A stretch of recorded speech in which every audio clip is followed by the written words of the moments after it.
Hi hello friends, welcome back to my YouTube channel. ഇന്ന് നമുക്ക് B P എന്താണെന്നും B P കൂടിയാൽ എന്തൊക്കെ വീട്ടിൽ ചെയ്യാമെന്നുള്ളതും നോക്കാം.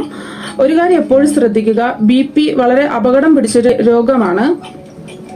രക്തം നമ്മുടെ ഹൃദയം പമ്പ് ചെയ്യുമ്പോൾ അത് രക്തക്കുഴലുകളിൽ ഉണ്ടാകുന്ന സമ്മർദ്ദത്തെയാണ് ബി പി അഥവാ രക്തസമ്മർദ്ദം എന്ന് പറയുന്നത്.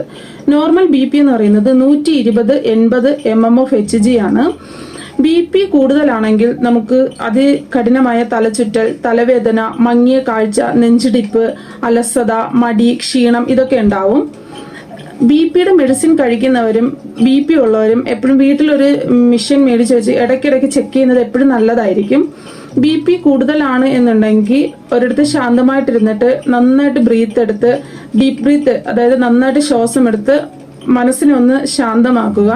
അതുപോലെ തന്നെ അച്ചാറ്, ചിപ്സ്, അധികം ഉപ്പടങ്ങിയിരിക്കുന്ന ഭക്ഷണ പദാർത്ഥങ്ങളെല്ലാം ഒഴിവാക്കുക.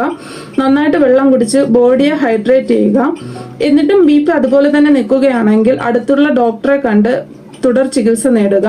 ബി പി അധികമായി കഴിഞ്ഞു കഴിഞ്ഞാൽ അത് നമ്മുടെ തലച്ചോറിനെയും ഹൃദയത്തെയും സാരമായി ബാധിക്കാനും അതുപോലെ തന്നെ സ്ട്രോക്ക്, ഹാർട്ട് അറ്റാക്ക് ഇങ്ങനെയുള്ള രോഗാവസ്ഥകൾ ഉണ്ടാകാനും വളരെ സാധ്യത കൂടുതലാണ്. എന്റെ വീഡിയോ ഇഷ്ടമായിട്ടുണ്ടെങ്കിൽ ചാനൽ സബ്സ്ക്രൈബ് ചെയ്യുക, ലൈക്ക് ചെയ്യുക, ഷെയർ ചെയ്യുക. അടുത്തൊരു വീഡിയോയുമായി നാളെ കാണാം. Bye bye.